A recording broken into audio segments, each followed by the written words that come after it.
Hello YouTube. Today we're replacing the alternator for the second time.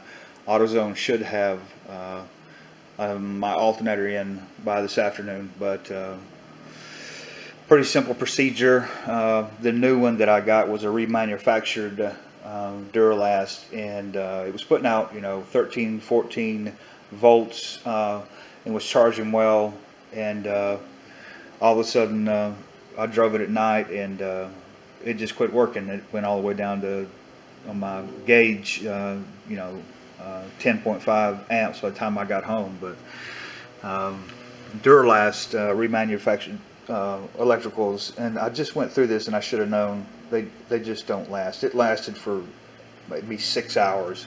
I don't know.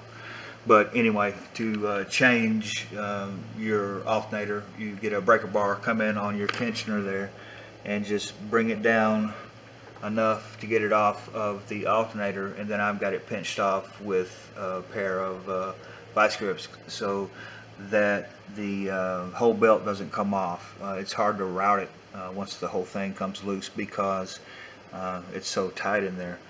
Another thing I want to mention, this bracket on this, when it connected to the block, someone has been in here before and that was loose and the alternator wasn't getting the real good ground. When I put the new alternator on and tightened that, the electronics in the car started working better. There were things that didn't work before that all of a sudden came on. So I'm going to even sand this down when I put it back and make sure it's getting good ground. But the remanufactured Duralast shit is just not going to work. Don't use it. Get something good. The one I've ordered is still a Duralast, but it's brand new and it's got a year warranty. So if it does again, I'll just take it back and may end up having to go to Napa and getting an AC Delco or something that works. But anyway, I put LED lights in the markers. You can't see them now, but even in all the reverse lights, but those shouldn't affect anything. It should even use less voltage. Another point of interest, I'm in a different garage, got a new place, but I've still got all my tools and stuff in here, and I got them stacked to the ceiling. But we've downsized a little bit, gotten rid of a lot, and we've moved into apartments, and there's people everywhere. As soon as you walk out this door, I walked out one day and I almost got stepped on. But anyway,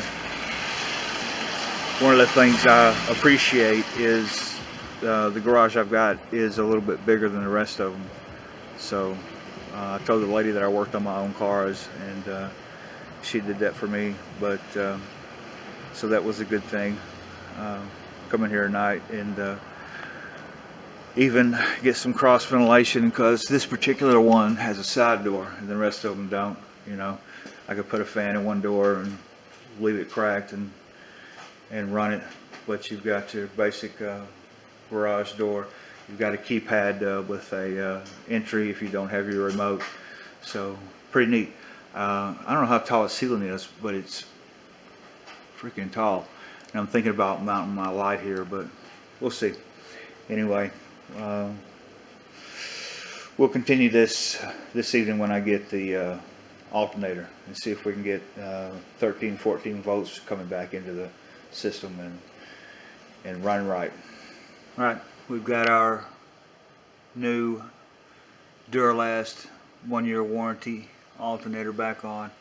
I didn't go through the details of putting the bolts in, but it's pretty simple. Just 3 bolts, 2 in the front, 1 in the back, 1 long, 1 in the bottom, and 2 plugs. 1 plugs in, 1 goes on. Now, see what kind of voltage we're getting.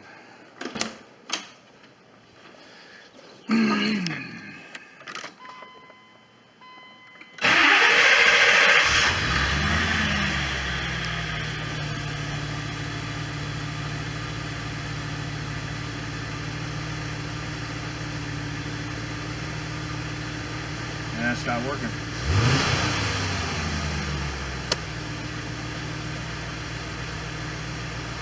Well, blinkers are working. Before they weren't even working. When I first started it, getting more than that. That doesn't seem my right. Like I should be getting more.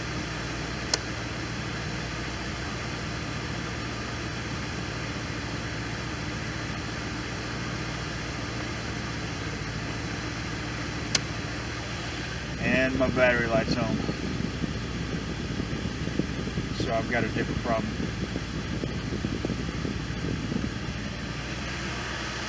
What is it doing? It's shooting these alternators as soon as I put them on.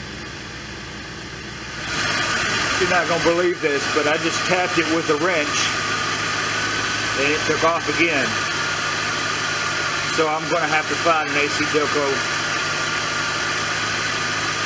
I don't understand what it's doing. Tap it with a wrench. I can hear it take off, and now I've got 13.7 volts. You should not have to tap a brand new alternator with a wrench to get it to charge. These are all Duralast parts, and this is driving me crazy. I mean, it's a little bitty wrench. I just barely tapped it, and all of a sudden it starts charging again. Jeez, man. I'm learning the hard way. I'm going to have to take this back if it doesn't keep charging and find a Duralast or something. Auto parts, AutoZone electrical parts, just don't buy them. They're complete junk. Another thing I just want to mention, I didn't do a video on this, but if you followed some of this, you remember we replaced the wheel bearings. We've done them all except for the left rear, which was good. But the Durago wheel bearings, I don't recommend them. Again, you get what you pay for. You want to get something that's a little better. And I logged everything, kept the mileage. The wheel bearing that was on this side, the Durago, lasted 6,400 miles. That's all it would do, and it went right back to loose. The left side is fine, and it's fine now that I've replaced it again with a better quality one. But just wanted to mention that don't buy the Durago wheel bearings. Go ahead and step up and get something better. All right, I shut it off and restarted it.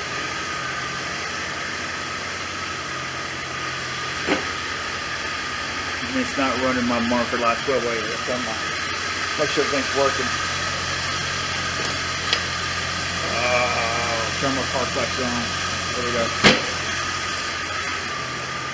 So we've got bright LEDs on the side here.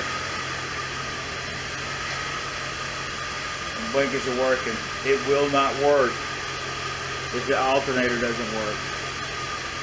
This is what it's supposed to do.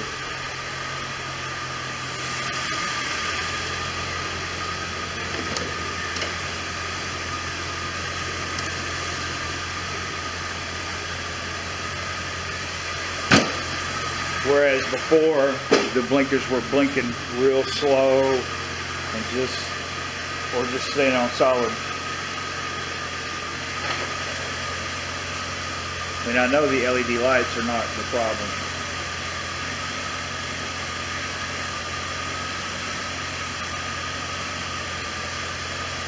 And I've also got these LEDs in the reverse lights, but you can't see them because I can't hold the brake and shoot film at the same time. But these are LEDs, and the ones back here on the tags are LEDs now. They just look a lot cleaner, I think. Hopefully this will keep running.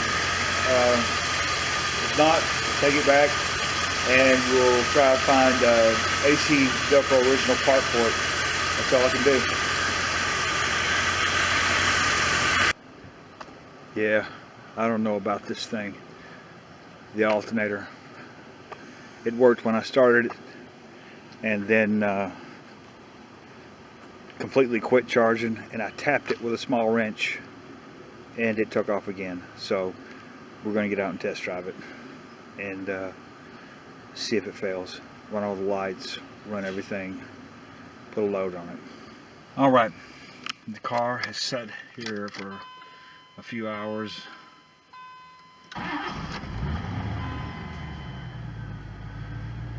13.5 volts, 14 volts, and she's idling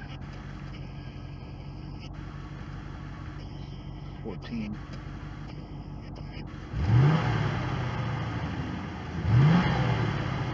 Makes a big difference. You can tell even in the performance of the car. Turn some headlights on here and see. 13.6. We'll drive it a little bit and see what happens. Anyway, hopefully just it'll hang in there. And if it doesn't, it's got a year warranty. We'll take it back off, take it back, and we'll find us an AC Delco. You got to be real careful what you buy. You get what you pay for, and I've learned that during the build in this car. And AC Delco parts, if you can find them and you can afford them, and you're going to keep it and not trying to sell, I highly recommend you do so. Hopefully this alternator will work out. Anyway, thanks for watching, and look for more updates in the future.